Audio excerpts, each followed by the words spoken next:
is currently, you're talking about some 13 cedis, 3 pesos. You're now going to be buying it for 13 cedis, 27 pesos per liter tomorrow. Well, this should take effect from the next pricing window. Next pricing window is tomorrow. And again, it comes down to something very significant. I would get my guesting to weigh in on whether or not this is enough. It's a fundamental question to ask, but also can I expect that 6 a.m. when I drive out and I move to the next filling station, this is what will be reflected there. But government will take a hit nonetheless. Government, not necessarily its budget as it relates to the tax component and the projections that have been made for the 2025 budget, the 2026 budget, but you would notice when I explain pretty shortly, some SOEs will take a hit because the margins go to do very specific things for them. But in terms of the numbers, we calculated this, and I'll get my guests to weigh in on this. We calculated this, we came down to a monthly consumption, if you're doing 230 million liters. As far as the diesel reduction is concerned, that's a hit of 460 million cedis. That, of course, would take a hit in the coffers of some of the key SOEs where the margins sit and they utilize. So 460 million cedis. And then you come to the petrol. You're talking about some 93 million cedis because you're looking at 258,000 million liters monthly consumption. That should translate to that 93 million. So this is what a hit is. In total, we're talking about some 553 million cedis that would take a hit. The specific agencies that this would hit, SOE revenues that this will obviously hit, will be BOS, obviously, BOS Energies, that was remanded recently. MPA will also take a hit as far as its revenue stream is concerned. Then you have the Petroleum Hub Development Corporation. They also had a margin that was coming in. We're going to use it to set it up, etc. So they'll take a hit. The free fuel allocation for political appointees, and no tears there, would also take a hit because of the 553 million cedis hit that this will cumulatively present to the government. And the free fuel allocation for security services will also take a hit, by the way. So here you begin to notice that government will have to find a way to fill that gap because the security services, they need the petrol to function. And so, yes, there's a hit there. How do you plug that gap there? So, yes, it's not coming directly from the taxes, but government will have to find money to fix this particular problem. So that basically is what we knew, what we know today, based on the announcement made by this man, Felix Kwasi-Fosu, who told us that there will be continuous monitoring of the development happening in the Middle East, and this will be assessed for further adjustments. And be minded to also consider that this really is for an initial period of 4 weeks, 1 month to be very precise. So the monitoring will happen, and then the evaluation will be based on what happens at the end of 1 month. So that is what we know as far as the reduction of the fuel prices are concerned for diesel and for petrol for the initial period of 1 month. So look out for that tomorrow. By the way, we need to first establish if it takes effect in the morning. And then later on, we would also then look at that big story that broke today, the High Court stripping the OSP of its prosecutorial powers in the rights scandal case and asking the OSP to simply hand that case over to the Attorney General. The court was very precise, according to the statement issued by the OSP itself, that the OSP lacks the independent prosecutorial mandate. And that is an interesting point because then it's a conflict between the OSP Act and the constitutional provision that puts prosecutorial power solely in the hands of the Attorney General. And then another very important matter is that OSP requires the Attorney General's approval to prosecute. The word approval, but it's really the OSP's authorization. In fact, the OSP Act itself acknowledges that the OSP can only prosecute with the authority of the Attorney General. The key question then becomes, is that a standing authorization or one that must be triggered on a case-by-case basis? You go to the AG for an expert prosecutorial warrant to proceed. That's a very, very fascinating question indeed. Thankfully, the Supreme Court will take the final decision on the matter, because aspects of this are already before the Supreme Court. Now, the OSP is fighting back already. Steps are being taken right now to challenge that, and so they believe they can still go ahead and charge people and prosecute all the cases. But as we have noted earlier when we broke this news, all the cases, there are a total of 8 cases currently being prosecuted by the OSP.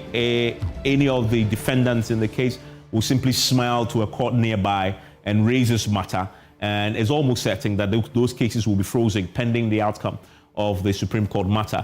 The High Court of course lacks jurisdiction is what the OSP is maintaining, and other cases remain valid and will proceed. But of course, we must indicate here, by dependent on what the defendants do in this case, because if you raise it, it's very likely now on the back of today's decision that the courts will hear you favorably. And by the way, this includes your Furiata, the former finance minister case that the OSP is looking into, and I wonder how that will impact on his extradition proceedings, because the charges are at the heart of the case to bring him back home. If the charges are suspended or frozen pending the outcome, OSP may be in trouble with that one. My guest will join me towards the end of the show to also look at this. Stay with me, don't go anywhere.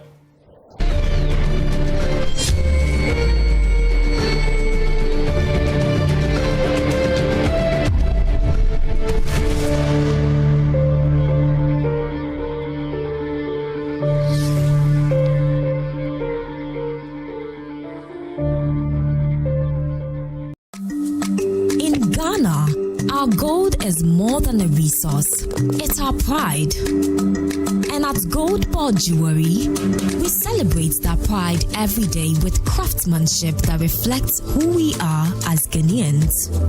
Introducing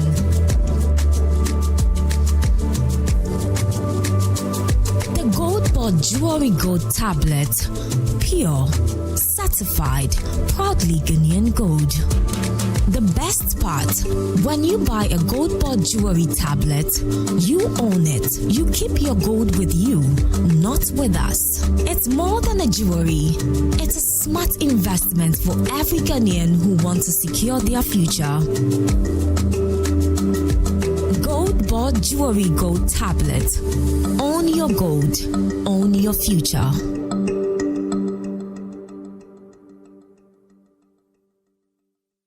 They tee up someone in red, and it goes to one.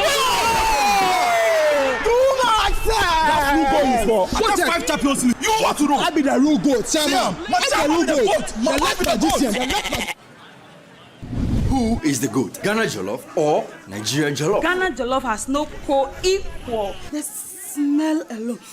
Oh my God. No, that shift. You two they lie, eh? Now the same stew when they use cook the rice and then they go put them for top. Hey! You are lying. Ghana Jollof.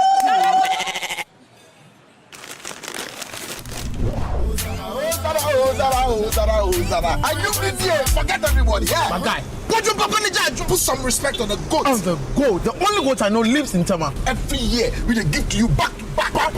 We are talking about PET. I want some Yajia face. Except be the goat, huh? My guy, him be the goat. Though our choice of goats may differ in football, music, and jollof, Alomobitus always brings us together. Alomo, experience greatness in every moment. Drink responsibly. Not for sale to persons under 18 and recommended to pregnant women. This advert is FDA approved. Another week is here on the greatest of all time show. My name is Giovanni Clip, and tonight we're bringing you talent. Contestant number 1, let's bring Baby Girl.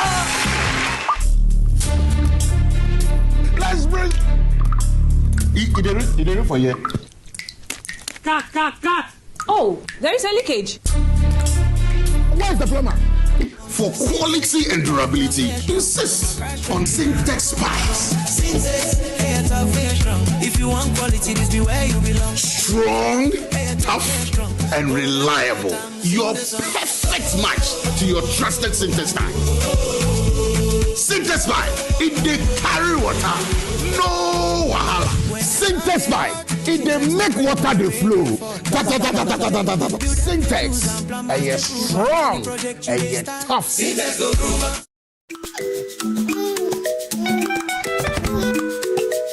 How may I help you today? We'd like to open a bank account.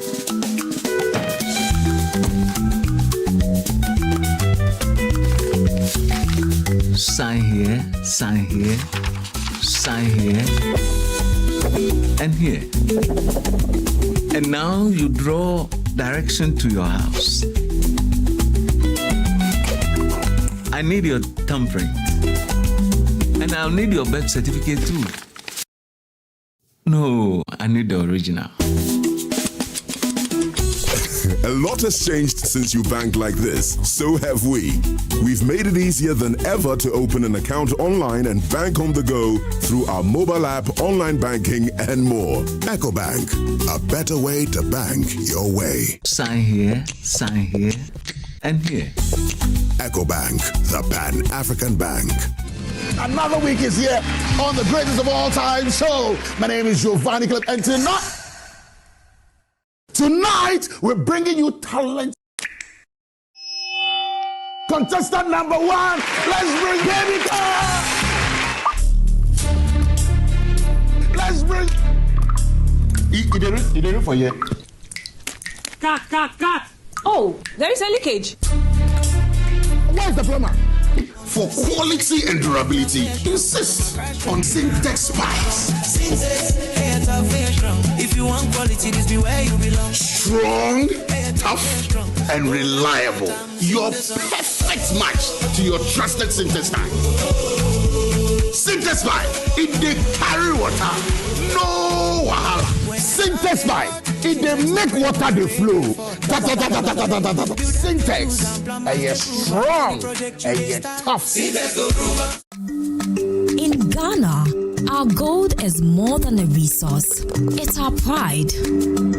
And at Gold Board Jewelry, we celebrate that pride every day with craftsmanship that reflects who we are as Ghanaians. Introducing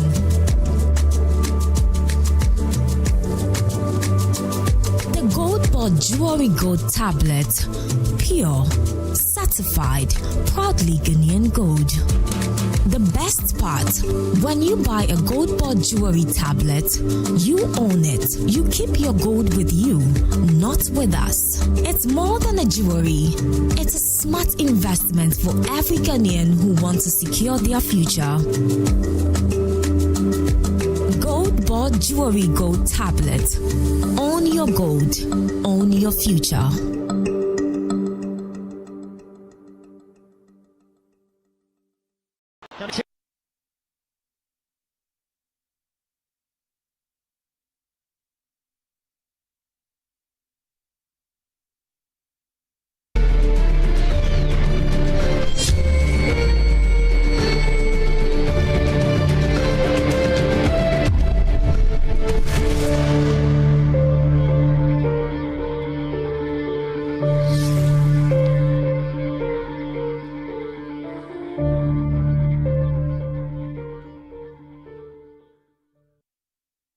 For staying with us here on PM Express. It's a big day indeed if you are one of those who are looking forward to what government will announce when it comes to the fuel price relief. They have announced it. We're going to go to the specifics and how that would affect you, when it will take effect, and the other key matters that GPRTU has a final say in. So will they or will they not increase fares? We'll discover that tonight on PM Express. It's always brought to you by Syntex Tanks. It is strong. It is tough. Also brought to you by Pepsodent Cavity Fighter Toothpaste and Stanbic CIB Impact Series. If you're looking for a water tank to store water that will last a lifetime, you're looking for the tank with the tortoise on it, that is Syntex Tanks. You're strong, you're tough. And tonight before you sleep, use Pepsodent Cavity Fighter, because that's the only way you can guarantee fresher breath, healthier teeth and mouth.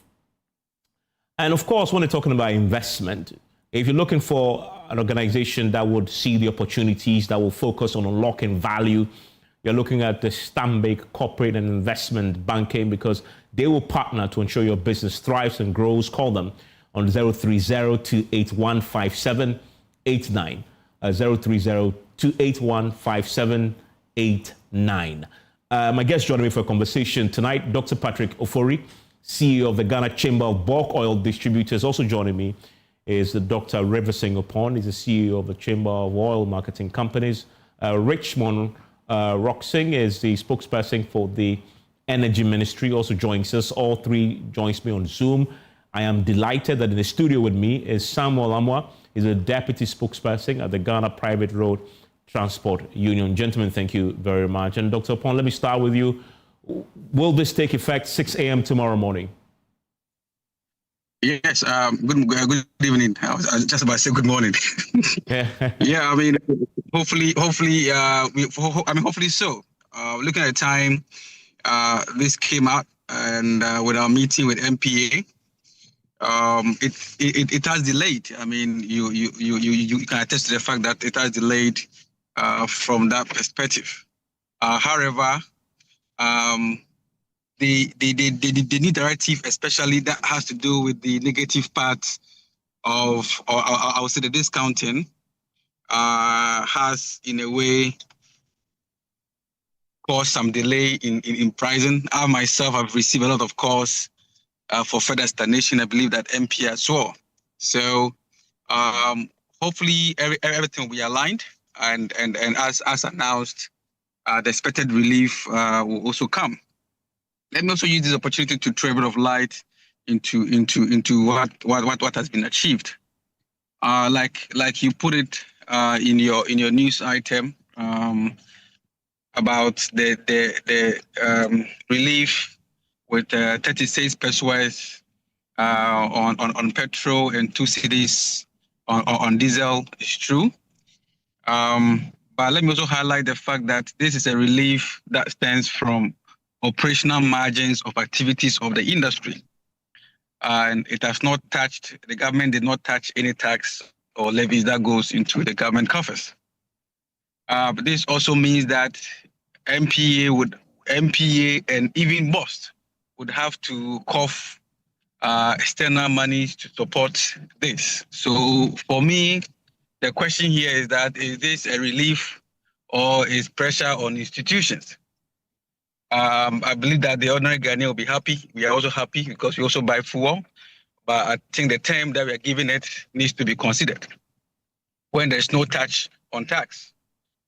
Discounted diesel especially means that oil marketing companies will have to pre-finance the purchase and retailing of the product before government pays us after roughly 1.5 months. And in today's meeting with MPA, we made MPA aware that these are working capitals of the industry, and therefore we want payment as fast as possible. Assuming that one person lifts 10 million liters a month, that means that a person is in debt of 630,000. That's more than 500,000 cedis that could have purchased fuel for retailing, right? On the other hand, we're also going to negotiate with GRA. Since no tax was touched, we want to plead with GRA to also delay tax payments from our members or the industry, that's the LPGMCs and all marketing companies. And that also brings some buffer onto what we are doing. It's just unfortunate. Let me put it very unapologetically here. It's just unfortunate that the downstream business is always receiving the burden for the government. We are the ones always coming to solve problems for the government. Yeah, I mean, Riversing, clarify for me. There are two things I need clarify for. The first one, I'll come to that part you're making, but I think the first one is important for ordinary Ghanaians. So is it categorical from you and your members that 6 a.m. tomorrow morning when you show up at the pump, you should expect to pay the new prices as announced? No, I don't think any new price has been announced. The price that has been announced is a price floor. If you take a look at the averages that we have picked, the expected, obviously different from whatever. So let's also not get the word out that whatever you see on MPA's portal is what you should see or expect at the pump. I guess the question I'm asking is that the 36 pesos on a liter of petrol and 2 cedi on a liter of diesel, which should lead to a reduction in the price of both at the pumps. Tomorrow when I show up at 6, should I expect to pay less for both products? Yes. You see, already the prices were going up. Sorry, already the prices were going up. Yes, prices were going up. If not because of this intervention, petrol should have been sold at 15.36 and diesel should have been sold at 19.7. You understand? So with this, do the math. You take the 2 cedis from the 19.7 and how much do you get? That's 17.7, right? On the average. So that tells you that, yes, this intervention has come to support. And that's why if you take a look at our outlook, because that is what I prefer people to look at, not the price floor to make judgment. You understand? The petrol increased by almost 2%, even with the intervention, and diesel reduced by 1.2%. So diesel will be a decrease, but petrol should be increased by 2%. LPG is increasing by almost 1%, and that's what we have. Okay, so to be more specific, and we did the calculations here, confirm for me because people need to understand this. In terms of the reduction, are we going to pay for diesel 16.1? Let me say this. You see, we don't have a fixed price at the pumps. Okay. I.e., oil marketing companies are not to sell at the same price, but a single oil marketing company is meant to sell at the same price at all his outlets. Mm-hmm. But different OMCs will have different prices. That's why we pick the averages. Okay. So what we are educating the public is to understand that the price floor given by MPA is not the output. It's not the end output. Mm-hmm. You understand what I mean? Because do. even BDCs sell at different prices to OMCs. So you don't expect to have same prices at the pumps. Okay. And on the average, we are saying that petrol prices will increase by 2% of what you see. So depending on where you buy your fuel, add 2% to it. That's all. Where you buy your diesel, clarify for me. Clarify that for me. So petrol prices will decrease by 2%. Dr. Reverson? Petrol will increase by 2%. Sorry. I can hear you. I'm struggling to hear you. Petrol price will decrease or increase? Petrol will increase by 2%. Petrol will go up by 2%. Yes, please. And diesel will do what? And diesel will decrease by 1.2%. I see. So they will be paying more still for petrol tomorrow in spite of the reduction. Yes, because the government reduced by 64%. And then diesel was decreased 2. So the difference, I mean, the differential impact of the government intervention is higher for diesel and then lower for petrol. Okay, so this is very important. And you're talking about the average price reduction you should see at the pumps. Correct. So let's repeat that again. If you're listening to us, it's very, very important because I know tomorrow people are going to be calculating this. And if you don't take time, there's going to be an issue. So let's clarify. So you're saying for petrol, you should expect an increase tomorrow when you go to your pumps by 2%. So you need to calculate what it is currently. And I believe the current, you are buying it at an average of 13 cedis, 3 pesos, correct? Yep. So if you do 2% of that, that's what you should be paying more. And the average we have is 14.77. That's for petrol. Yeah. 14.77 a liter. Reverson? Yes, a liter, yes, for sure. 14.77 a liter. Yeah, and so the 2% of that then brings you to... No, that's what we have. That's the 2% that I've told you. Okay. From the 13 to 14, yeah. And then diesel we have on our outlook at 17.60. 17.60. So 17.60. Okay. That is great clarity, and this should take effect tomorrow, and that's a very important point. I want to come to the studio very quickly now that we have the clarity and bring in the GPLTU rep with me. Samuel, thanks for coming to the studio. You've had the OMC. Sure. They put the fuel in your tanks. He says expect a 2% increase in petrol tomorrow, but diesel will drop.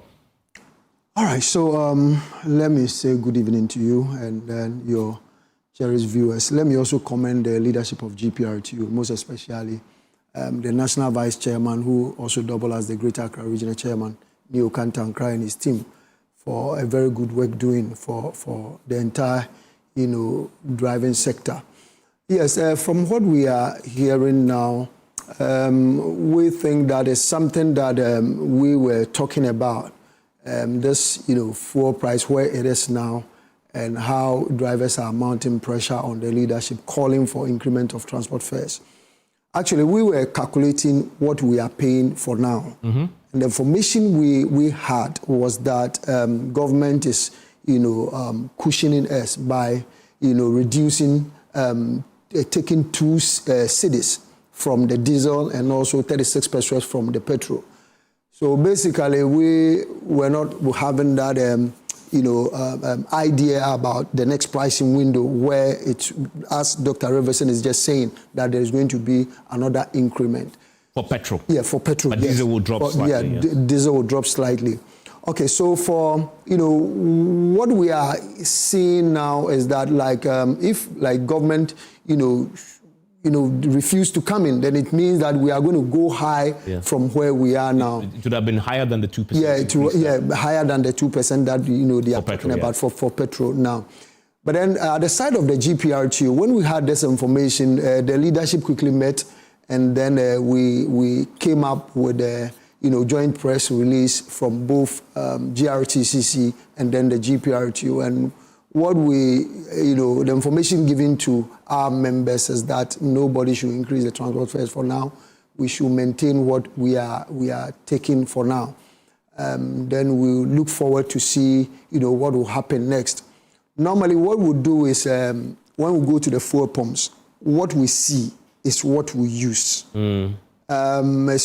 Sometimes we hear, so many things by people do coming out like, the next pricing window is likely fuel price will go here and there. But we as transporters, we go and we see. What we see is what we implement. So as what is coming now, what the leadership want to do now is, yes, we've heard the intervention of the government, and we want to see it at the pump. Then we also know the next line of action. But for now, the decision from the GPRTU is that we are maintaining the fares that we are taking for now. Okay, and it's important to note that when you go to the pumps tomorrow, not all OMCs will advertise the same price. Yes. So again, drivers are at liberty to decide where to go and buy. Where to buy. You have the lowest, and it's a range. You have the lowest, those in the middle, and those on the upper end of the price. We've been doing that because even as of now, when you check the price of Shell and Total is different from that of Goil, Star Oil and stuff. So we do select. Whatever you think is good for you, you just go and buy. Dr. Patrick Ofori, is this what you expected, and what are the implications? Because these are margins that government is touching. Dr. Opon had already laid out for us the potential impact there. First, give me your quick reaction to the announcement today. Well, I think we appreciate the efforts, but like Oliver Twist, we would have requested and asked for more. And like my colleague did indicate, there was nothing that was going to the state in terms of revenue that was somehow impacted. And then also with the oil marketing companies expected to pay some of their taxes ahead of for some time before they will be refunded. That also can create a problem, because looking at the numbers that he was quoting, assuming you are going to have a delay with over 620 something million, that impact on your ability to pay cash, which could have also given you some form of a discounted product, because you check the delta normally between those who are paying cash from our end and those who are paying on credit, either 15 days or 30 days. There is that, like the finance people say, time value of money. There is a cost of financing that is also built in that would not help that oil marketing company to be competitive at the pump. So that clearly may impact on the discrepancy that may happen within there. But with the relief, you check about what has been reduced in terms of the UPPF, the PDM. It will impact on how we are able to move product in between. And just that is just for a period of 4 weeks. I think we'll see how best we all can. But if it continues like this, then definitely the efficiency of the operations within the downstream may slightly be impacted. Please expand on that for me. So this will affect the movement of product. Explain that. How exactly? When you check the PDM, when you move product between the terminals from, let's say, Tor to Post, or from Tema Fuel Company, or from Quantum to any of the other terminals, especially within the Post system, they pay for some. Those movements involve some form of a product evacuation, and all those costs are built into that. So from, let's say, Takrady to, assuming brought a product into the one zonal system, the Boss One system, that the vessel dispatch part of the product in Tema and then continue to Takrady to also unload the rest. Normally, vessels charge between $50 to $100 per metric ton on just moving from Tema to Takrady to do further discharge or to evacuate the product. So all these costs are going to be somehow impacted. And then also, why we normally will pay for the same prices of fuel in Bolga and at the same time in Accra or Tema, it's also because of the UPPF. If it continues like that, then the UPPF fund is going to dry up. That will also somehow disadvantage the entity that manages those funds and the ability to pay the transport. Okay, so that's the implications of the margins that are implications, because as fuel cost and the GPRTU and other people are going to increase, their cost of production goes up. Definitely, they will be expecting that their transport fares will also be increased, because we are not using CNG in transporting. So if you can remember, when Nigeria, the transporters and others were complaining about Dangote came in with a system that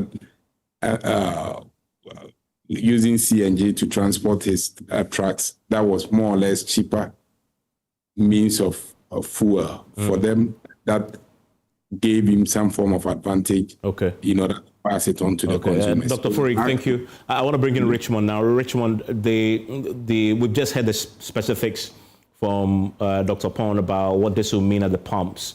Petrol will also go up by 2%. Is that what you're anticipating when you announced the reduction by the 32, I believe, percent that has been announced, 36 pesos a litre on petrol when you announced it? Is that what you're expecting, or you're expecting this to drop down even further? Also, diesel is going to go down, but petrol, which obviously is what most people will use, will see a slight increase, a marginal increase tomorrow. Let me say good evening to you, good evening to Doc, and good evening to Dr. Patrick, and then Dr. Riverson, and also Samuel.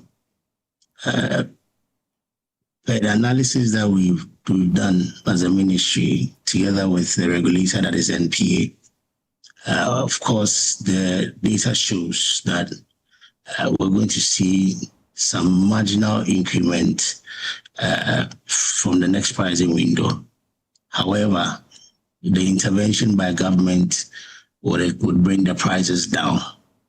If you look at what government has done, you're looking at 2 cedi on diesel per litre, which will mean that averagely you're looking at 9 Ghana cedi reduction or intervention when it comes to a gallon. And then you're looking at 1 cedi, 72 pesos when it comes to petrol. And so what our analysis showed was that in the next pricing window, we're expecting averagely the price of petrol to sell around 13 Ghana cedis, 66 pesos. That was before the intervention. And then we're expecting diesel to sell around close to 18 Ghana cedi before the intervention. I hear what Dr. Iverson says. One thing that we should also note is that the market is a very competitive market. It's a deregulated market. And so there are times where COMAC will make their projections, but the market will also respond. And so let's see how it goes tomorrow. For me, the most important thing is that the government recognizes that it needs to intervene. It's a government that has managed fuel prices carefully. The reason I say that is if you look at where the John Mahama-led administration took the price of fuel in January 2025, depending on the OMC you're purchasing for, you're doing averagely around 15, 16, 17 Ghana cedis. At a point in time not too long ago, we saw some of the OMC sell below 10 Ghana cedis, which will be averaging around 40% reduction. You may argue that, yes, global market prices were down, and that's why we saw those reductions. But that's not just that. If we look at the exchange rates plays significant part of the pricing. And so because we've had the fiscal space managed so well, it's had a significant part to play when it comes to prices. And when you speak to the BDCs or the OMCs, they will tell you that sometimes even the 0.2 margin on the exchange rates has severe impact on what the pricing will be. And so the government is cautious. The government is a government that is people-centered and will take all steps to ensure that whatever intervention or whatever cushion you can give the consumers to keep prices low, that will be done. And because we know that in our country, fuel prices affect everything. If prices keep escalating, the cost of transport will go up, the cost of food will go up. And that is why His Excellency the President convened that all-important cabinet meeting to address these issues. Okay. And so the intervention... And so based on your calculations at the Energy Ministry, tomorrow you expect an average reduction in the price of petrol. I think for diesel, everybody agrees it's going to go down. Is that the clarity you're bringing, that as far as the average price should come down? Yeah, that's what per the analysis that we have done together with the regulator. Okay. As I mentioned, it's a deregulated market. Of course, it's the OMCs that largely control. Competition plays a significant role in what the pricing will be. But the analysis showed that without the intervention, yes, it would have gone up slightly, but with the intervention, we expect prices to remain fairly stable or even drop. And when it's dropping, because Dr. Opon was clear that the average increase would be 2%. What percentage did your analysis put it down to? I mean, in this industry, when you're doing 2%, you call it marginal. Yeah. And I'm sure that Dr. Opon will agree. And so for the 2%, whether it's plus or minus 2%, it's still within the marginal group that we mentioned. For us, the most important thing is that the government recognizes that something needs to be done. And then the government of His Excellency the President has responded in that manner. Someone will ask that what will be the next step, where the government has put in place a work plan that is implementing. What we'll do is that implements the work plan in phases. The first intervention is what has happened. The next 4 weeks, we'll see how the international markets responds. If it drops, then of course we'll have to get back to normalcy. If not, then the government will have to look at other possible interventions. Doc mentioned earlier, Dr. Ofori mentioned that the margins for some of the institutions may affect them. Yes, we did a critical analysis before that decision was taken. And so we looked at what the institutions are supposed to do and then made sure that it wouldn't affect them, because every single margin there plays a critical role. It's either the EPPF or you're looking at the PDM. They all play specific roles, the boss margin as well. And so we've done the analysis, we've looked at it. there's a net loss of about 200 million for these institutions. And for us as the government is taking a hit. It looks like before you mentioned that those are not central government, but those institutions are government institutions and they play government role.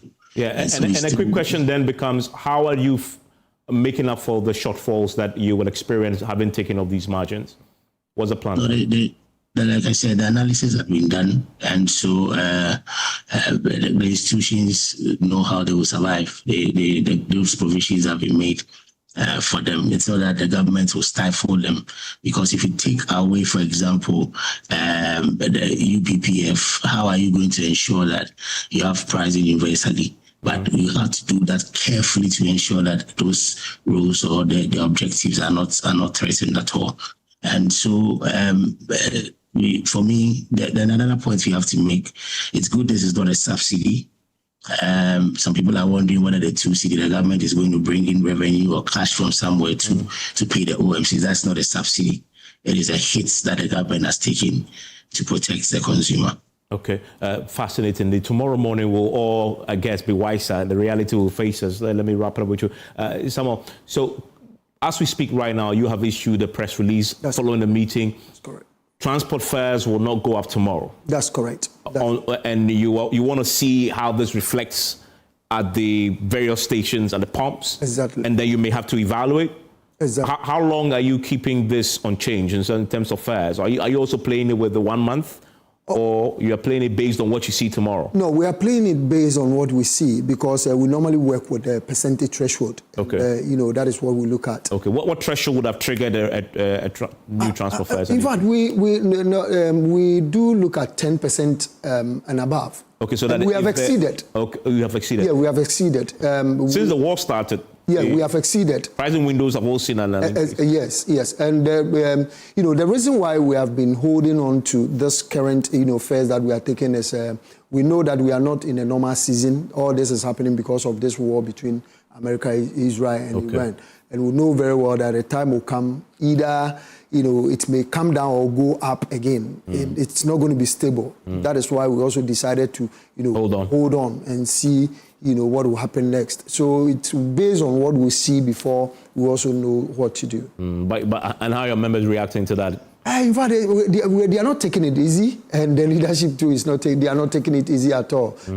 People. Some of them they understand. To some, they don't understand. But won't get it equally. You get it. Halfway. But we keep on explaining things to them. Talk to them to remain calm.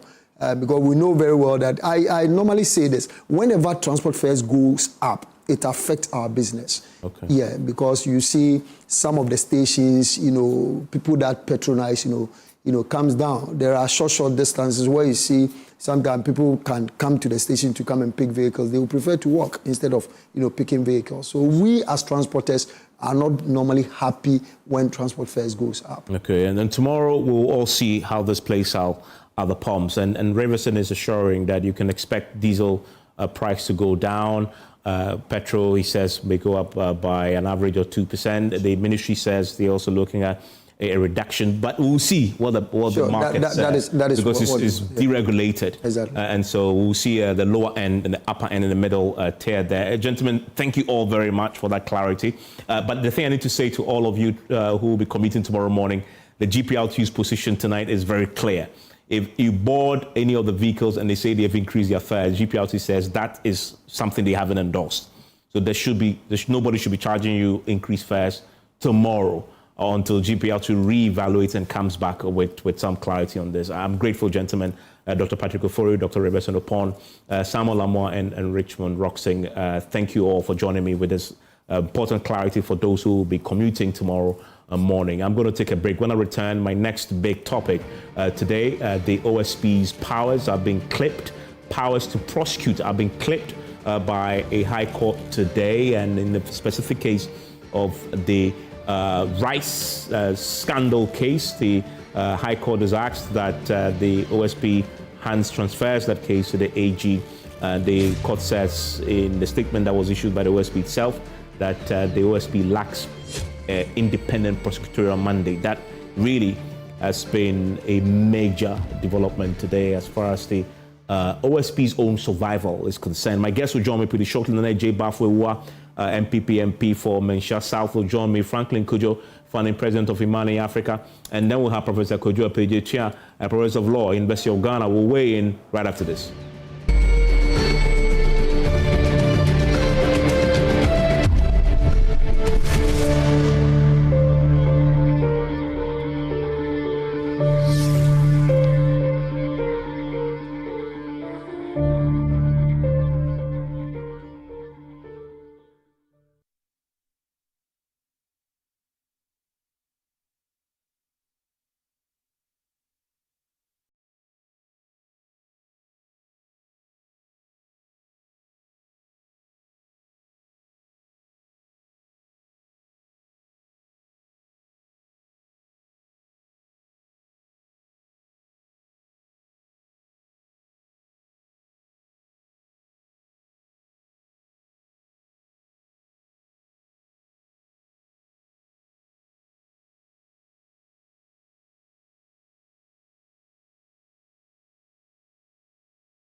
By NS Chemist Limited.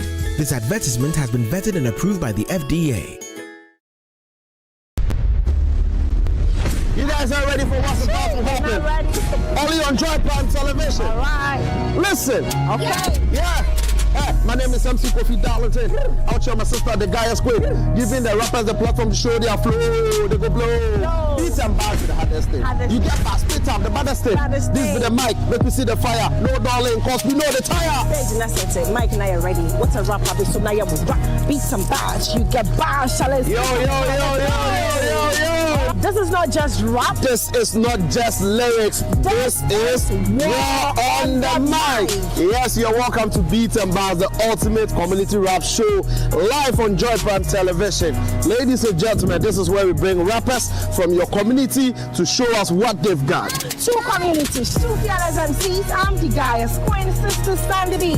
Hey, guy, and I'm doing this with my brother. Yeah, you know when the queen is on, the king is on. My name is MC Kofi Darlington, the only MC with a sauce to spice it all up. And ladies and gentlemen, Beats and Bars, we say, you get bars, spit them. All right. Rounds, freestyle, rep your community and brag. You know what I'm saying? You heard that. You have just 3 rounds to prove yourself as a rapper. Every other Saturday, live on Joy Prime Television. Make sure you sit down, 8 p.m.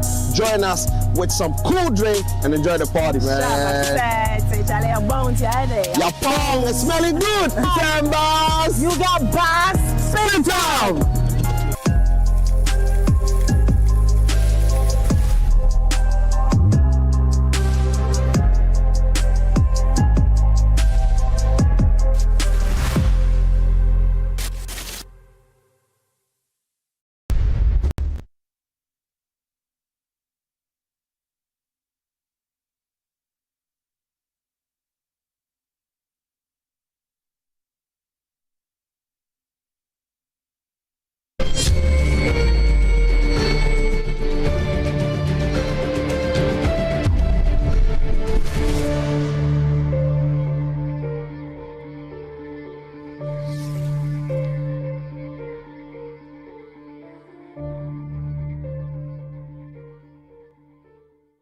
Very much for staying with us on this second part of the show, and I know this is a very controversial part of the show because we're talking about the Office of the Special Prosecutor, and my guests have already joined me in the studio with me. I'm delighted that he could join me. I know he's had a very tough day, but he's agreed to join me, so I'm not taking that for granted at all. Nana J. Bafwewa is in the studio with me, is the MP for Mensah South. We'll be joined by Franklin Kujo, founding president of Imani, and then Professor Kojo Apejechia, Professor of Law, University of Ghana, into this matter. And if you're just joining us, I just want to recap for you what happened today, what has triggered this conversation. It's a big day for democracy and the fight against corruption, because as it stands right now, there is a judge-made law that says that the OSP lacks independent prosecutorial mandate. What the implications of that are very obvious. And then in the very specific case of the rice scandal case, the judge in the High Court and the general jurisdiction has said that they should refer that case that is currently being prosecuted by the OSP to the Attorney General for prosecution. Now, there were 2 cases before the High Court on the same matter. In the other case, before the other High Court, the High Court then maintains that they would not touch the case or freeze the case pending the outcome of the Supreme Court matter on a similar matter. And the implications are very interesting indeed. And I'll start with my guest in the studio. But first, tell me, first, walk us through what this means. I noticed that the OSP has a total of 8 cases they are prosecuting right now. It's very clear to me that the rice scandal case is on ice. The 7 that is left, which includes, by the way, the Ken Ofori-Atta matter that we've talked about many times. What happens to them? So let me explain to your viewers. I've seen people say that the court struck down the prosecutorial powers of the OSP. And I've seen some reports that are also suggestive that it did so because it reckons that that power is unconstitutional. I doubt that is what happened. Okay, because of course, once it's unconstitutional, it's only I doubt that is what happened. What I haven't seen the ruling, but I can imagine what happened is that the court merely interpreted the OSP's act and came to the conclusion that on a true and proper interpretation of it, the OSP doesn't have the power to prosecute unless the Attorney General has authorized it. And indeed, when you look at Section 4 of the OSP's Act... Let me quote it for the benefit of our audience, because it's a very important point you're making. And this is a section under the mandate of the office. 4.2 says, subject to Clause 4 of Article 88 of the Constitution, the office shall, for the purposes of this Act, be authorized by the Attorney General to initiate and conduct the prosecution of corruption and corruption-related offenses. Your point is? My point is that the court must have interpreted this provision of the Act and come to the conclusion that the OSP's office requires the authorization of the Attorney General's to enable it initiate a prosecution, and therefore, in the absence of it, then the OSP doesn't have the mandate to initiate any of the prosecutions that it is currently pursuing. And so it is not a matter of constitutionality. Neither is it a matter consequentially, right, of the striking down of any provision of the Office of the Special Prosecutors Act. It is purely an interpretation which the High Court may have done, which is within its jurisdiction. The High Court has jurisdiction in all matters, with the exception of the ones that the Constitution has given exclusively to the Supreme Court and indeed the Court of Appeal. Outside of it, the High Court has jurisdiction in all things, including but not limited to the interpretation of an act of parliament. Let me give you some information from the OSP's own statement on this development in court today. That brings up the matter of constitutionality. The OSP, in the statement, part of it says, the OSP states that it is taking steps to quickly overturn the decision of the General Jurisdiction Court, since the High Court does not have jurisdiction to, in effect, strike down parts of an act of parliament as unconstitutional. It says, quote, it is only the Supreme Court which can strike down parts of an act of parliament as unconstitutional. I will be very surprised that that is what the High Court did. Okay, but this is the OSP statement. This is the OSP was in court, so this is the OSP statement. I believe they're always telling that that's what the court did. I'm saying that, look, very respectfully, I mean, I know of instances where there have been misreporting. But the OSP will not misreport. I mean, I find it very hard. You see, sometimes I want to avoid personalizing matters. Okay. I've been in matters with the OSP where they have come and made public statements that are not reflective of what happened in court. Okay. I get in me. Okay. And so I am saying that I doubt if the court, because you see, there's no High Court judge in the Republic of Ghana who doesn't know that it is not its place to interpret the Constitution. There's no High Court judge. Indeed, I'll be very surprised if any High Court judge would take a constitutional perspective of Section 4.2 of the OSP Act. I'll be very surprised because it doesn't even raise a question of constitutionality. It says that subject to the Constitution, subject to. The moment a provision says subject to, it means that it submits to the authority of the Constitution. It doesn't end there. It proceeds to say that under the authorization of the Attorney General. So completely submitting that provision of the OSP's Act to the Constitution. And in this instance, Article 88. And so where is the issue of constitutionality? The issue of constitutionality doesn't arise at all. And that is why I am very cautious not to accept the rendition of the OSP. Okay. I want us to get the ruling itself. This is not to say that I'm completely disregarding what the OSP is saying, but I'll be very surprised that that would happen at the High Court. And I'm familiar with Justice Nyante-Nyadu. I've been to his court several times, from when he was in Tema to when he came to General Jurisdiction 10. He knows his onions. And I doubt if a matter such as basic as this, right, he will miss it.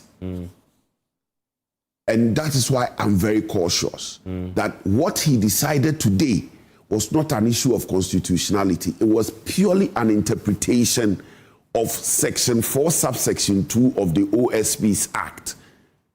And comes to the conclusion that 4.2 simply means you need the authorization, and in the cases you're prosecuting, you don't have authorization. Exactly. And so you do not have the, the independent prosecutorial mandate. Exactly. As it relates to the authorization that you require, which you don't have. Yes, exactly. Okay. Stay with me because Professor Kudjo-Appiah is joining me right now. And Prof, on the face of what we've learned today from the court, I first want to go to implications. The OSP is currently prosecuting 8 cases, according to its own website. One of them is the rice scandal case, which was a subject of the High Court judgment today. That obviously now he can't touch because it's frozen. And in the other case, in the general jurisdiction, they've asked him to even hand over to the AG. But what about the other 7 cases that he's currently prosecuting? And by the way, I need to go through that for our audience who will be interested. I mean, the cases that the OSP is currently looking at are the Agyeman-Rawlings case, the former the Procurement Authority boss, Charles Bisu in the case of the illegal mining and others, GS recruitment scandal, the Jabin MCE nominee who was alleged to have bribed people. You have the Northern Development Authority case. You have the Strategic Mobilization Ghana Limited, Ghana Revenue Authority. That is a case involving Ken Ofori-Atta. And that case is one of those that has so many legs, including an attempt to extradite him. And that extradition, one of the key documents there is the charges filed by the OSP in the Ghanaian court. And so the question then becomes, what does this mean for Ofori-Atta and his extradition? 2, the Tema Port rice scandal, which is the subject of the matter, and then the MPA UPPF scandal. The MPA case is the Mustafa Hamid case. Prof, what does this ruling, the verdict, mean for all these cases? Hello, Prof? Do I have Prof? Hello, Prof? Do I have Prof? Hi, Prof. Can you hear me? I'm trying to. Okay, great. I can hear you now. Okay, I mean, let's try and fix that. But let me put that question to so that before he gets in, once it's fixed. Once that is fixed, please alert me so I can get his thoughts on this. If the judge will make that basic mistake, right, it's because of what I know of that judge. And, I'm basically saying that, if what the OSP has put out is the case, then there's a problem. Okay. But I doubt if that was the... And if that isn't the case, and what you are guessing is the case, is indeed what happened, then there's no problem? Then there's no problem. Okay. The problem then would be for the OSP to appeal against it or join the Supreme Court matter and hope that the Supreme Court would make a decision which effectively will render this one moot. Okay, that's interesting. Now, or overturn this, impliedly overturn this. Until that happens, what does this mean today? What it means today, we are all speculating. Yes. If what is being reported is what actually happened, then what it simply means is that the OSP would have to go to the Attorney General for a fiat to enable it continue with the prosecution.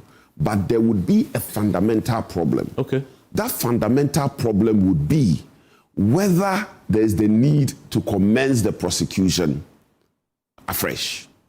Because to the extent that he requires the authorization of the AG to enable it initiate, commence. And to the extent that that was not in existence at the time of the initiation, the fundamental question that will confront all of us is whether or not he had the power to commence with the prosecution at all at the time he did. Unless the court is ready to interpret that to mean a mere irregularity.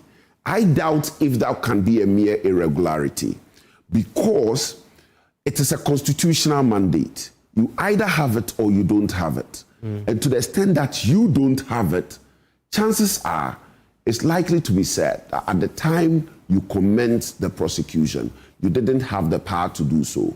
You cannot now acquire the power midway, and that can be problematic constitutionally. Yeah, the implications are just so dire and grave. I mean, considering the cases that the OSP is currently chasing and about to actually charge people. And I want to bring in Franklin Cudjoe. Franklin, give me your thoughts on this from the anti-corruption standpoint.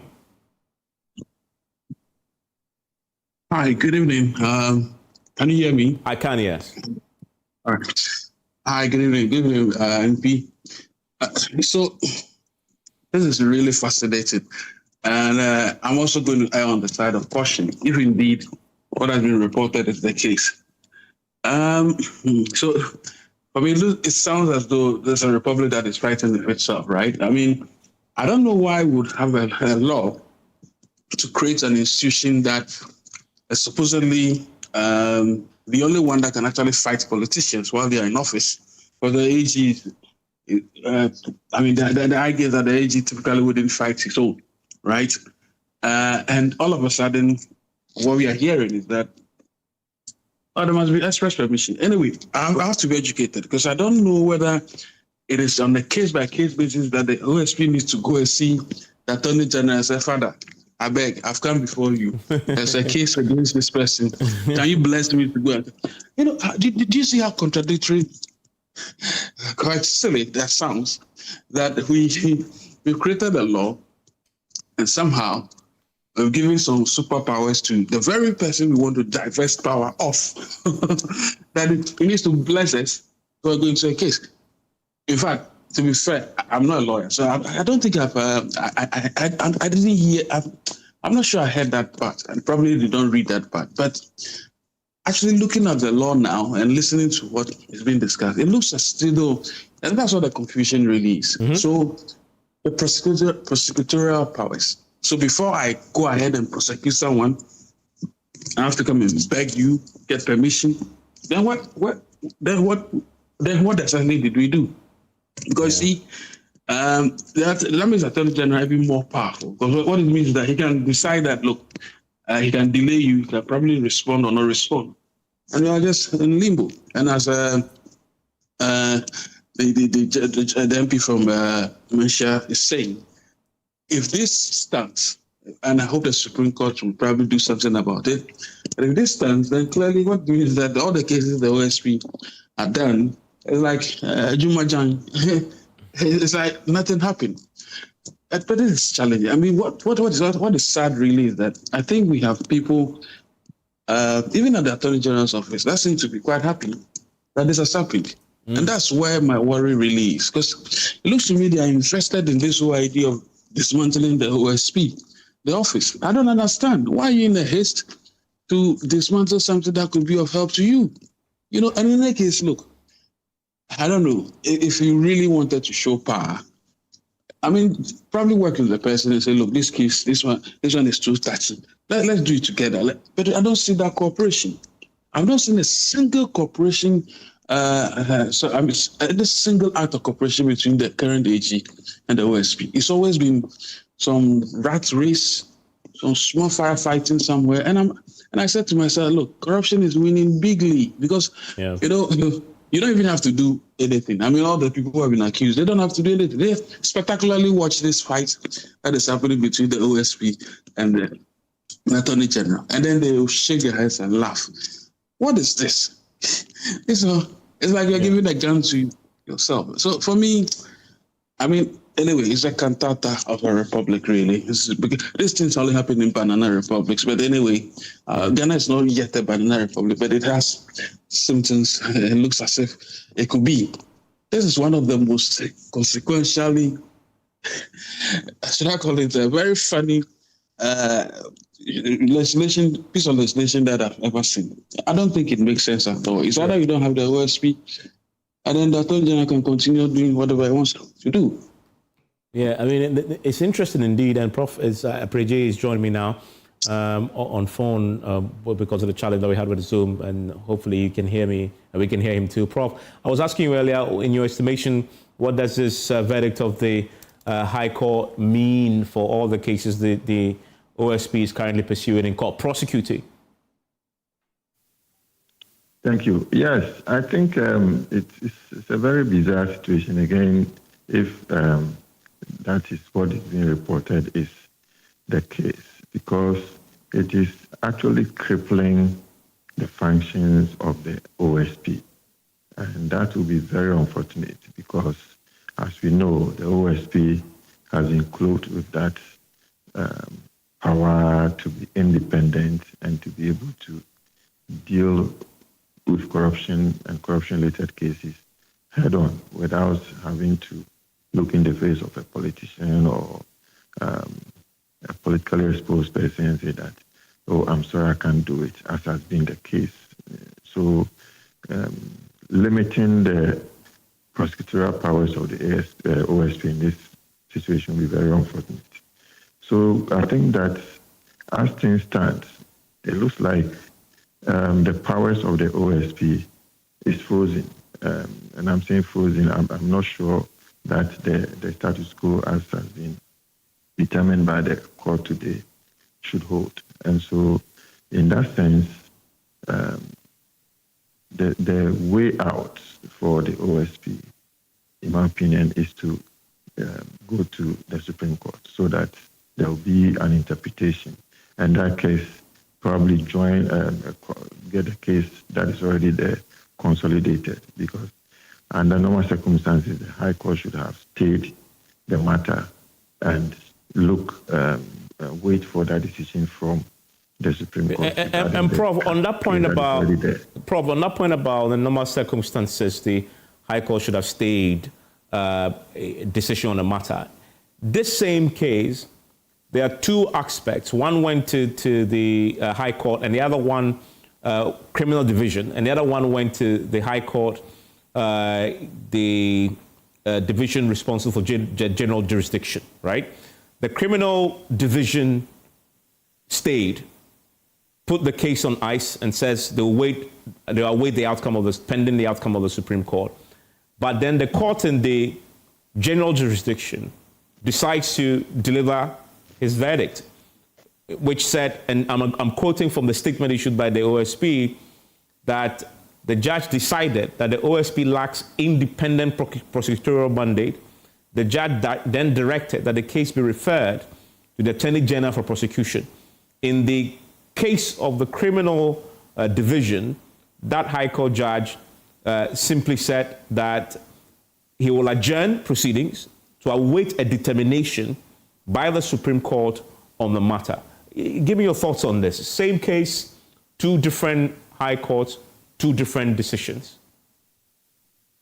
Yeah, so I think as it stands now, what the High Court is saying, based on the judgment today that we are discussing, is to say that the OSP is stripped of its prosecutorial powers. So in that sense, any case that is already pending, the OSP should go and knock on the doors of the Attorney General and say that, please, give me the power to prosecute.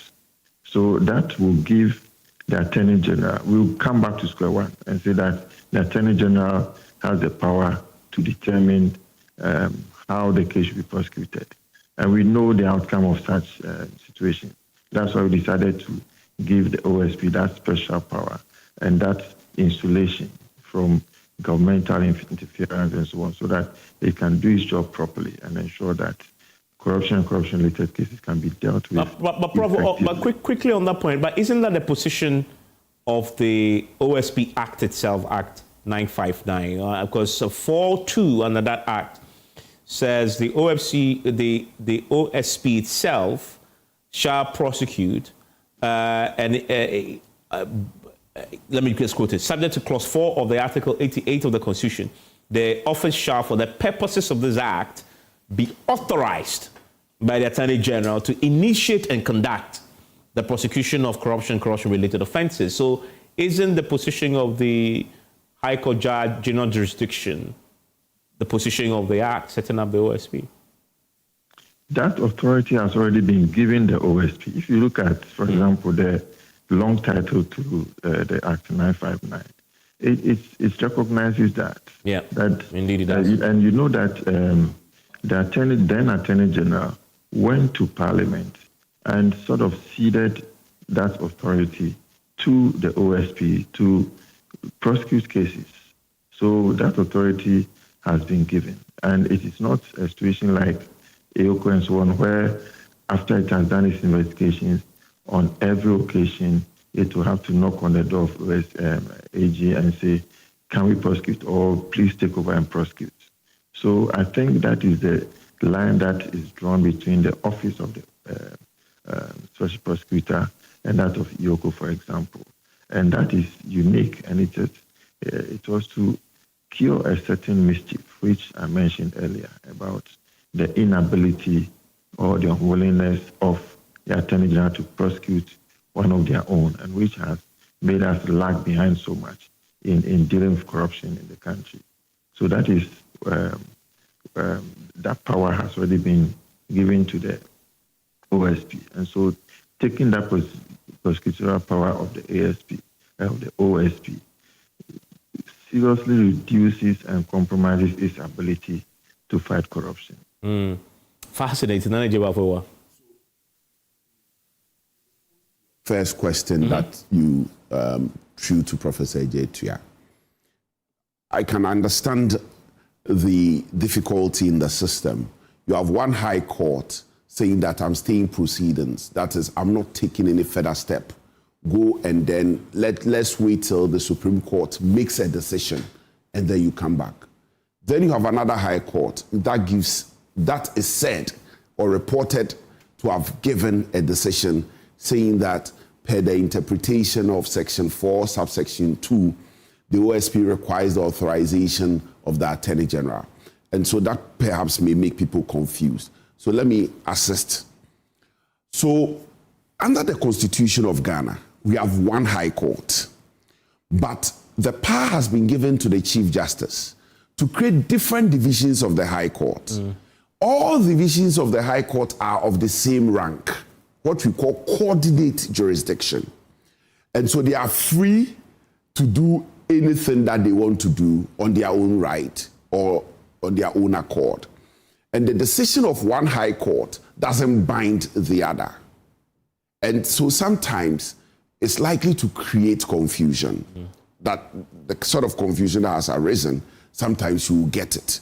And that is why if it is in civil litigation, you have the cases being consolidated before one court, right? Either through the Chief Justice exercising his power to transfer cases under the Courts Act, or an application for consolidation, which is a judicial process being brought before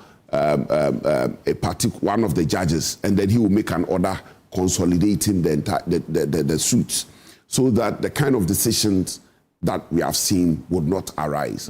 Unfortunately, this is not a civil matter, right? And even if it was a civil matter, the two cases do not have the same parties, they don't have the same issues arising, and that is why it would have even been difficult to consolidate them, okay?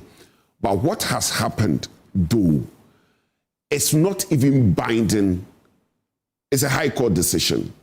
It is of persuasive effect on the other high courts. And so it may not be binding, or it's not binding on the other high courts. And so authoritative as it may, right, it might not bind another high court judge.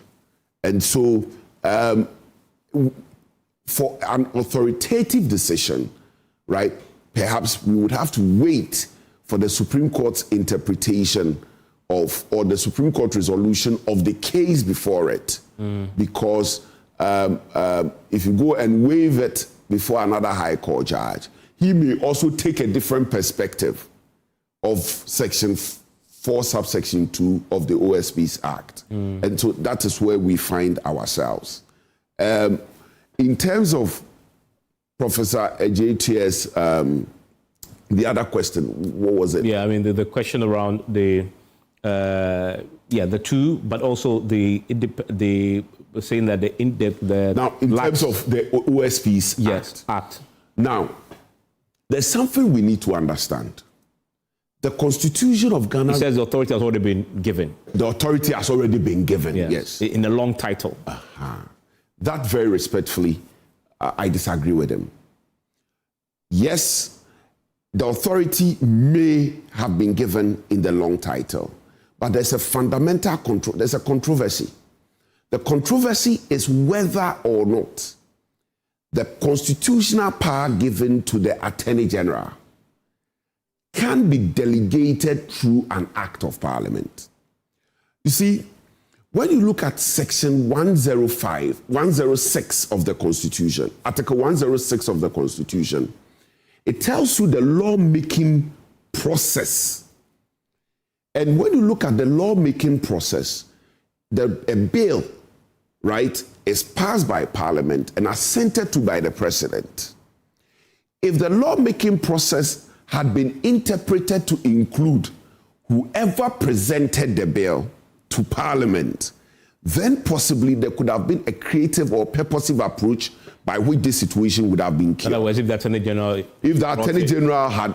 if that had been the definition of a bill or the lawmaking process, and the Attorney General, for instance, had presented the bill to Parliament, the Supreme Court perhaps may have looked on it and said, well, the Attorney General brought this, and so he himself submitted his power, right?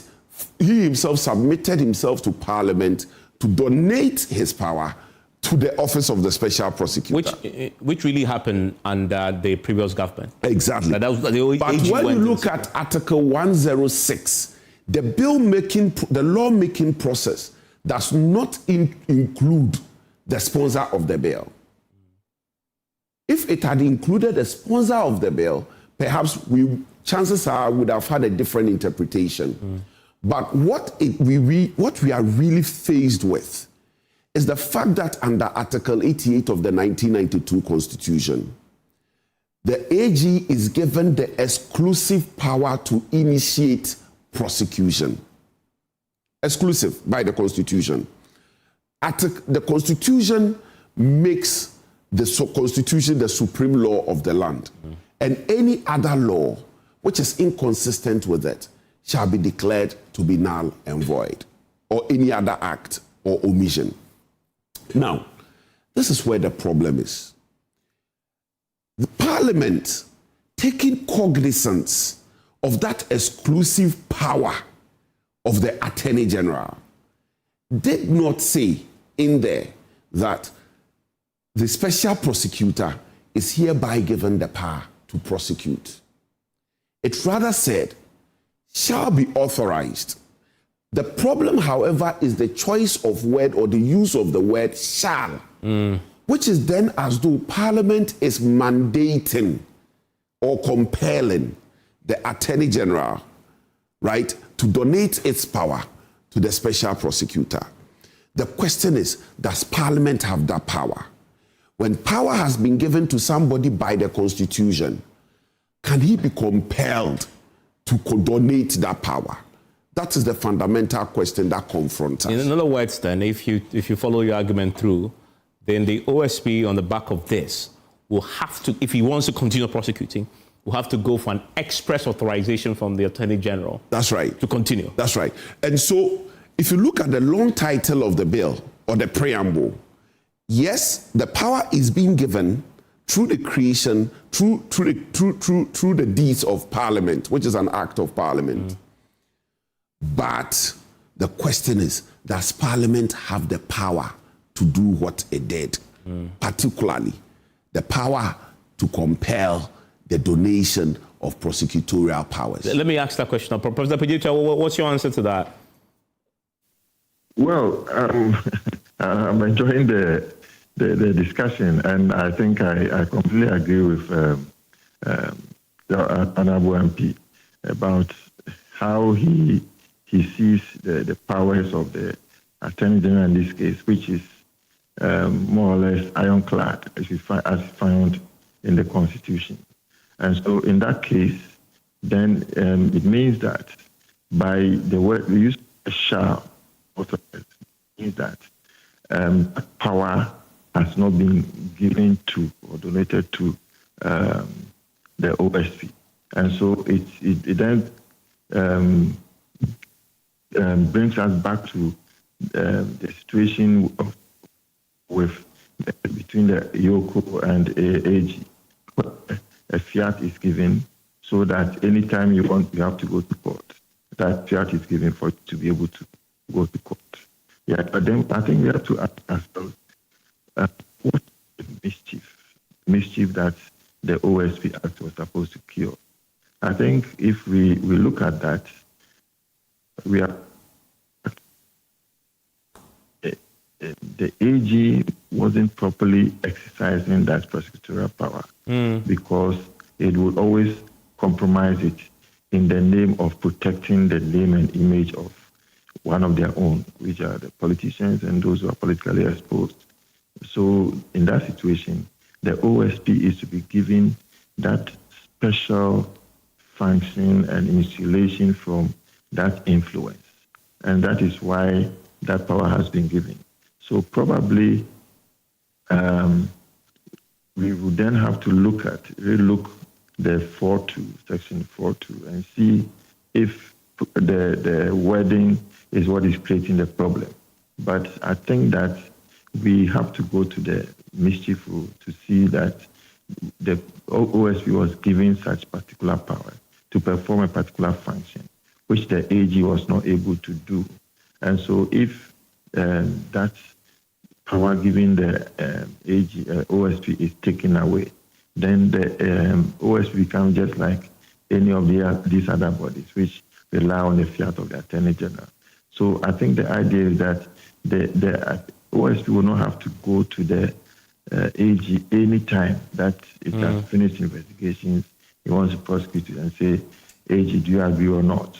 And that is what would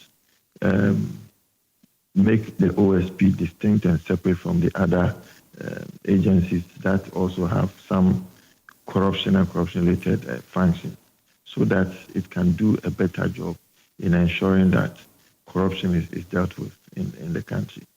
So I think that is how I see the whole conundrum, if you like. Very interesting indeed. And Franklin, very finally to you, ultimately the Supreme Court will settle this matter. But our Attorney General has already made his position very clear that he did not give the power, and so the OSP hasn't got the mandate to go ahead and then prosecute. He hasn't authorized it. Seeing that the Attorney General is an appointee of the President, it appears to me that the President has a say in this matter, does he not? Oh, the President obviously has a say in the matter. And you know what's funny? Wasn't it the same OSP who did the Airbus thing? Is the Attorney General suggesting that he's going to undo the Airbus so-called scandal investigations? But we live to see. I mean, sometimes I think we like to, I think lawyers, especially in this part of our world, like to make things too complex. This is a simple, sensible matter. Even if the Constitution has said, oh, you have to give express authorization, what is the sense in collaborating to get prosecutions or whatever done? You can't even finish the few ones that are in court. You keep complaining that the justice system is so slow, and you want to do all the prosecutions yourself. Well, anyway, I really don't know, but the President has the final say on this matter. Seriously, yeah. Yeah, and that's a point. And give up for what you've talked about the law, but there is a politics of it too, really. Because the position of the Attorney General of the Supreme Court will count for a lot in the decision that the Supreme Court may deliver. And he's appointee of the President. The President stepped in, remember? Stepped in the attempt to repeal it. So 2 quick points. Yeah, very brief. I'm on record to have said that the Attorney General's approach at the Supreme Court is not strategic. Okay. And the process that he has filed, very respectfully to him, is inherently contradictory. It looks like he's speaking from 2 sides of his mouth. He's not bold to take a position. He has to take a position. If you think that Article 4, Clause 2 of the 1992 of the Section 4, Subsection 2 of the OSP Act is merely directory, is merely directive, and not compulsion, state it. If you think it is compulsion, state it. And but if the AG wants to really help, he will be able to help. If the AG wants to help, it is for him to raise a question as to whether or not the suit before the Supreme Court raises a constitutional question. In my view, if he wants to help, he can take that approach. Because, you see, there is a constitutional question if there are 2 different or multiple interpretations being put on a constitutional provision. In this particular instance, it is without the meaning of Article 88 is without a doubt. And therefore, what will be the interpretation of Section 4.2 is what is going to be the issue.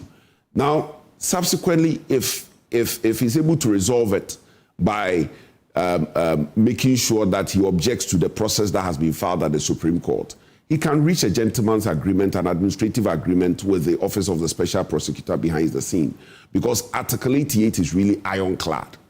Now, but I would not be surprised, because you see, I see this as the government's own way of achieving their original objective. Don't forget the position following the arrest of Mr. Martin Pebu. The government felt that one of their own had been touched. They said it. They are on record. Their leadership in Parliament, not the government. No, well, I mean, when you talk about about government, you are looking at senior members of a party. Senior members, you can't divorce the two. But in this case, more precisely, the leadership in Parliament. The majority leader. True. That's a fact. Yes. The chief leader of government business. Yes. And some other members of the NDC came out that if you touch one of us, you touch everybody. This was their remark. This was their reaction. And so subsequently, they made moves to abolish the OSP. It took the intervention of civil society. The president. Wait, the civil society came in before the president buckled. Yeah. And so we need to put things in proper perspective, right? And I'm reliably informed that initially, very senior members of the government were in support of this. I'm reliably informed that at cabinet, right, they were keen on this. It was the pressure that came from civil society that made the president buckle. Okay? Could this move be a strategic move to take the pressure off the government, right, so that they can achieve the same objective which they had earlier sought? Could this move be? This is a fundamental question. But that said, we need as a country to take a proper perspective, a holistic perspective of the OSP's office. 9 years, it was established in 2017. Yes, yeah. So 9 years in existence, not many convictions. I don't think there have been more than 2 convictions. I stand to be corrected. And you have 8 cases pending in court. We need to look at the economic value of it. Yeah.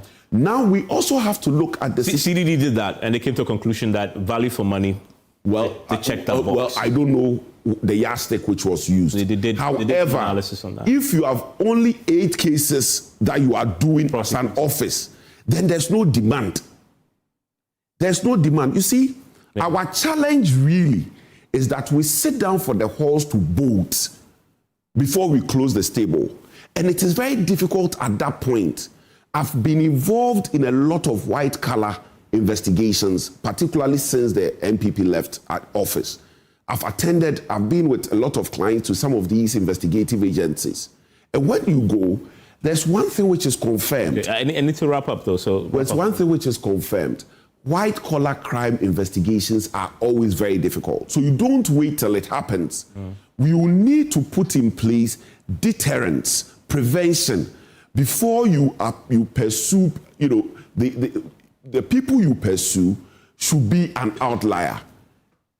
And so you don't put in place institutions with so much energy on trying to pursue people who have stolen. Prevent the stealing. Okay. Thank you very much, Jiba. And by the way, you need to enjoy the rest of your evening. We haven't had the last of this. We'll see how this pans out at the Supreme Court.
Another week is here on the greatest of all time show. My name is Giovanni Clip, and tonight we're bringing you talent. Contestant number 1, let's bring Baby Car. Let's bring. He did it for you. Cut. Oh, there is a leakage. Where's the plumber? For quality and durability, insist on Syntex pipes.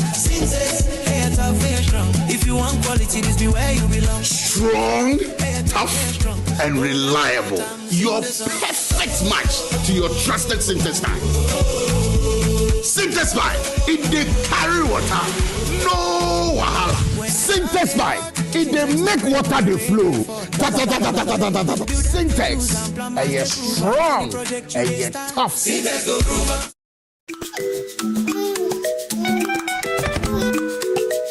How may I help you today? We'd like to open a bank account.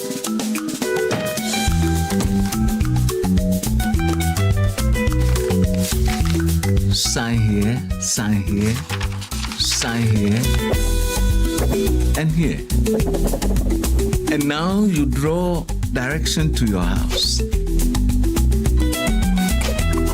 I need your thumbprint.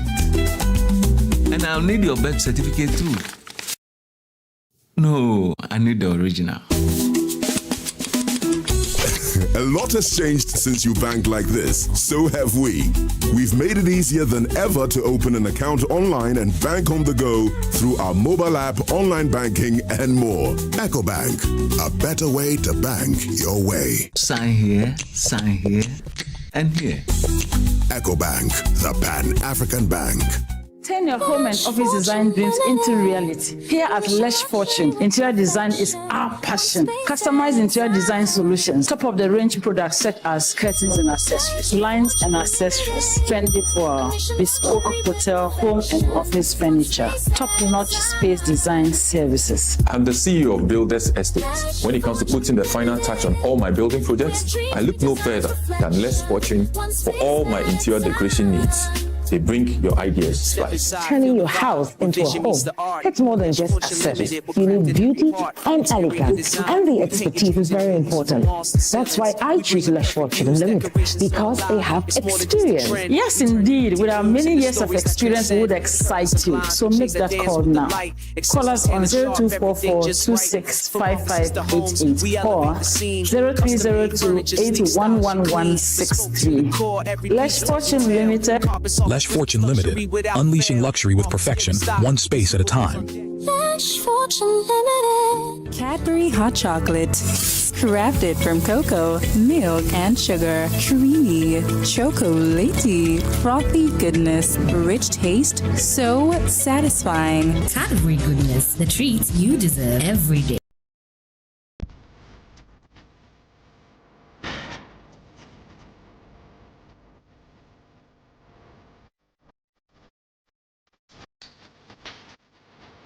It doesn't take much to protect what we love.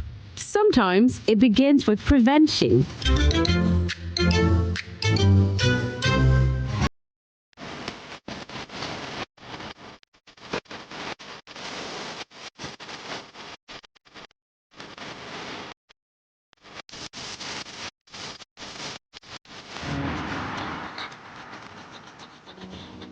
Care is not always loud.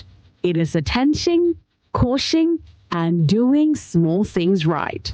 Fire safety starts with me, being careful every day. Good Conduct, Great Life is brought to you by Indomie. Tastes great. More Kivo inside, more to share. Kivo Gari Soaking Mix, taste of Ghana.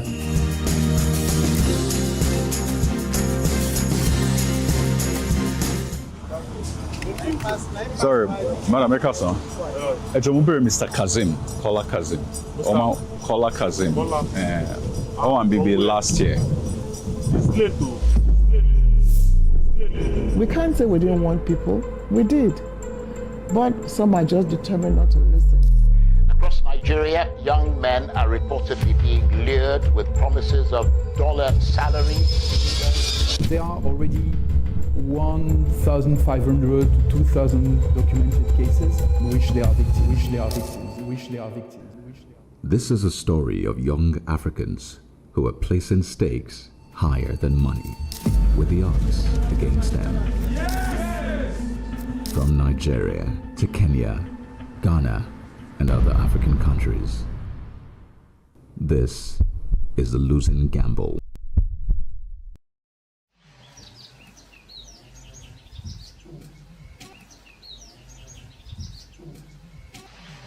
Just for the record, I'd like you to tell us your name. Mimi ni Duncan Chege. Mimi ni mzaliwa hapa ni Kimende. Duncan Chenge just returned to Kenya. He says he was recruited to join the Russian army in October 2025, but escaped in January 2026.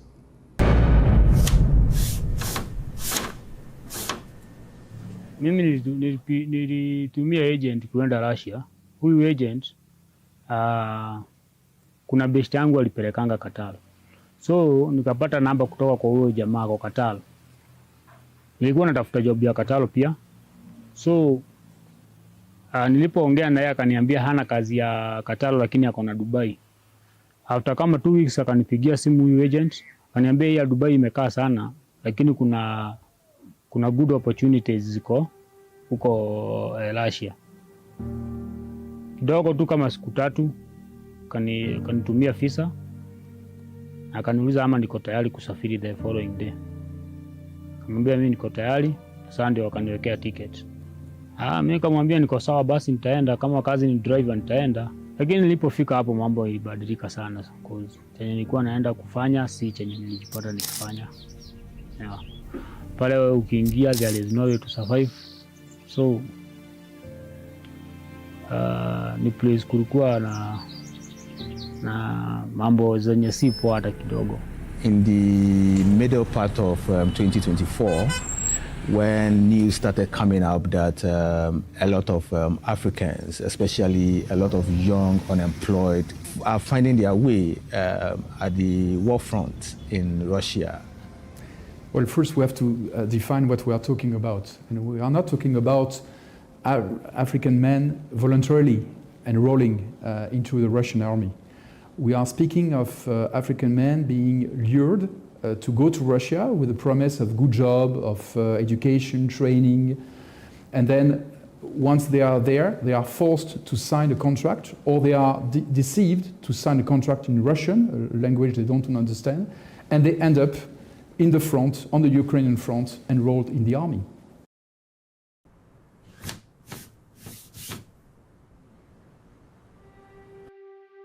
Vincent is another Kenyan who was recruited under similar circumstances. He returned to Kenya in late 2025.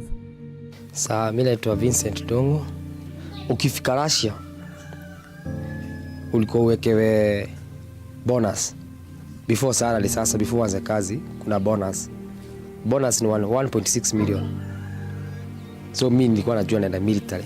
Lakini kwa my sense, haikuhit ati tutaenda war.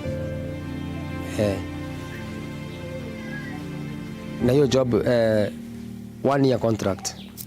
The government of Kenya issued warnings and in fact busted a cell of recruiters. In the West Africa country of Ghana, the recruitment is ongoing.